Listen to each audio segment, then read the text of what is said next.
The names in this story have been changed for the sake of the privacy of those involved. No matter how well we may think we know the people closest to us in our lives, the truth is that everyone has secrets. Some secrets are small and hardly worth mentioning, but others can be so deep and dark that they could literally change everything you thought you knew about your loved ones. Alicia Jackson was only 16 years old when she met the person she thought for sure was the love of her life. His name was Christian, and they shared a desk station in chemistry class together. Christian was smart, athletic, and very easy to talk to. He was the captain of the football team and one of the most popular guys in school. He was the first guy that had ever really made Alicia, a shy, quiet, art-loving student, feel seen. Christian cared enough to ask her questions about her life. He wanted to know about her family and how she had grown up. He appreciated her creative talents and encouraged her to chase after her dreams of becoming a professional artist. As unlikely of a pair as they may have been, Alicia and Christian quickly fell head over heels for each other. Everyone joked that it was as if the pair had been brought together by Cupid himself. Their deep love for one another was clear to everyone they came across, and envied by many. The two dated throughout their junior and senior years of high school, and eventually became engaged just after graduation. The pair were to be married at Christian's family farmhouse that summer.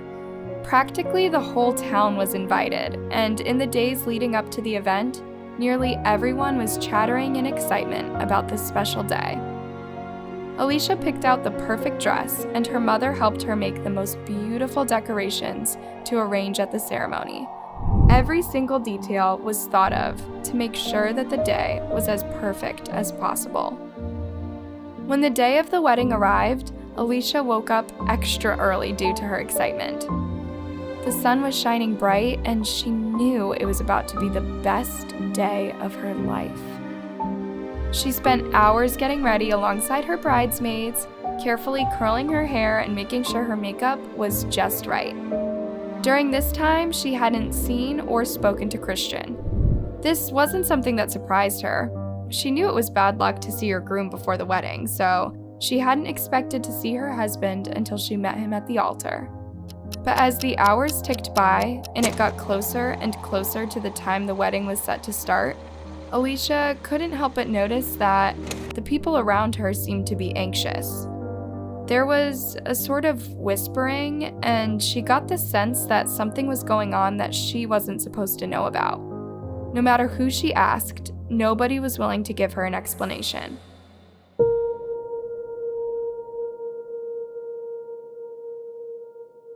It wasn't until about 30 minutes before the wedding that Alicia's mom came into the room with tears in her eyes, that Alicia knew with complete certainty that she was about to get some of the worst news of her life. The room cleared quickly as her mom pulled her down to sit on a nearby couch. While her mother gripped both of her hands tightly within her own, she tearfully explained that Christian had been in a bad accident. It all happened when he was on his way to the wedding. He was all dressed up in his tuxedo and beyond excited to marry the woman of his dreams. While he and his best man were about 10 minutes away from the home, he noticed a young woman pulled over to the side of the highway. She had a baby with her and had gotten a bad flat tire. Christian knew that there was a chance it would make him late to his own wedding, but he didn't feel like he could just pass by without helping. He handed his phone to his best man, instructed him to let the wedding party know of the delay, and hopped out of the car to help the young woman. Christian had just finished pulling the spare tire out of the woman's trunk and was about to jack up the car so he could put it on. He told the woman to go sit inside with her baby and rest while he finished up the job. It was no sooner that she had done that when a red Mustang came tearing up the road, going far over the speed limit. The driver wasn't paying attention, and before anyone could process what was happening, he struck the car that Christian was working on. While the young woman and her child were left unharmed, Christian was killed instantly.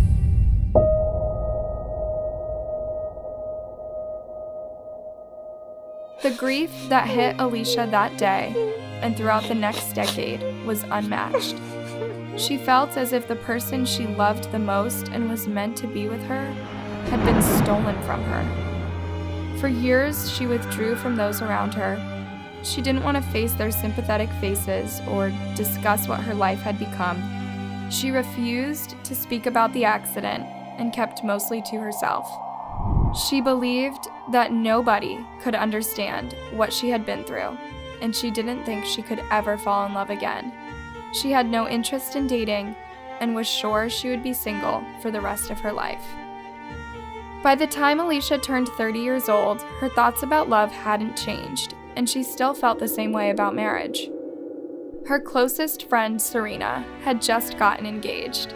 The day after Serena's engagement, Alicia headed to the grocery store to grab a little bottle of champagne that would be a gift for her. She stared at the bottles in confusion. She didn't know much about champagne. She was so lost in thought that she jumped when she heard a voice from beside her say, "Do you want some help?" She turned and saw a handsome, middle-aged man holding a shopping basket while shooting her a small smile. "I know a few things," he said, gesturing towards the rows of champagne. For the next 15 minutes, the man walked Alicia through the different types of champagne. He told her where they were from, how they were made, and what they tasted like. By the time they were done, he had helped her pick out the perfect bottle that she was sure Serena would love. "My name's David," the man said. "Do you think I could get your number?" he asked. Alicia was taken aback. She hadn't been on a date in years and didn't plan on it. But yet again, this man had been nice enough to help her out. "Oh, sure," she finally said. He passed her his phone and she carefully put her name and phone number. After she was done, they told each other goodbye and went their separate ways. Alicia didn't know how to feel when she checked her phone the next day and saw that David had invited her on a dinner date.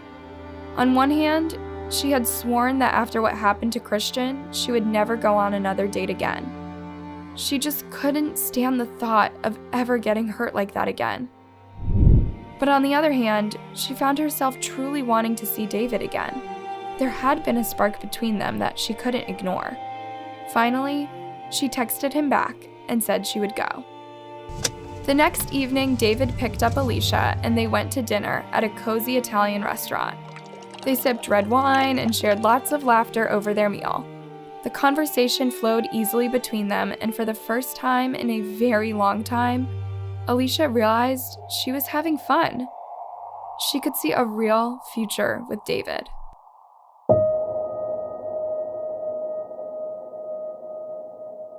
One date turned into many more, and before long, the pair were falling in love. Alicia found that she could tell David anything without worrying about scaring him off. He listened closely as she explained what happened to Christian and the deep, dark depression that she had experienced afterward. He asked questions and made her feel understood. He could also make her laugh like she hadn't in years. Whenever she was around him, it felt like a dark cloud above her head had been wiped away. The pair dated for 5 blissful years. As time went on, David was able to heal the hole that was in Alicia's heart and made her feel like her old self again. One early morning when they were strolling along the beach and he got down on one knee and proposed to her, she didn't hesitate before saying yes. David was the missing puzzle piece she had always been searching for. She trusted him completely and looked forward to a life spent together. The pair were married when Alicia was in her mid-30s and David was nearing 45 years old. The age difference didn't bother either of them much, not with how strong their bond was. They had been married only a little over 6 months when Alicia found out she was pregnant with a little baby girl. They were both beyond excited about the news and couldn't wait for their new bundle of joy. They ended up buying a small but cozy house where their new daughter would be able to have her own room. David spent hours carefully preparing their daughter's nursery.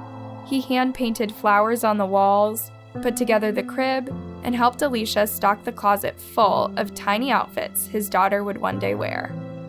The only thing that was missing was a changing table. They had ordered one from Target, but it had been out of stock. Just about a week before Alicia was expected to give birth, David got a notification that the changing table had come in, and he quickly said goodbye to Alicia and took off into the night to go pick it up. Alicia had just settled down on the couch to rest and watch a few episodes of her favorite show when she heard an unexpected knock at her door. She hadn't expected anybody to be stopping by this time of night. She ignored the first few knocks until eventually the knocks grew louder and more intense. She pulled herself up from the couch and swung open the door, fully prepared to be annoyed at whoever was standing there. She was surprised to see a teenage boy standing at her doorstep. He had beautiful, deep blue eyes, and something about his smile was deeply familiar. Before Alicia could get a chance to ask the boy what he wanted, he began talking very quickly. He explained that his mother was only a teenager when she became pregnant with him. The father was her high school-aged boyfriend. In the beginning of his life, his father seemed really invested in his life. He worked side jobs to help support him the best he could, but when he turned 4 years old, his father completely disappeared. He didn't even show up to his birthday party. His mom later told him that his father had met another woman and no longer wanted to be involved with their lives. He was absolutely heartbroken and spent most of his life up to this point feeling as if he wasn't good enough. Alicia stared at the boy in surprise. "Why are you telling me all of this?" she asked him, fear building in her chest. The boy took a long breath before finally answering. "David is my father." Alicia was shocked and deeply hurt. She couldn't believe that David could have lied about so much of his life. She ended up allowing the boy to come in and make himself at home. They waited in uncomfortable silence for David to finally come home and give them the answers they really needed.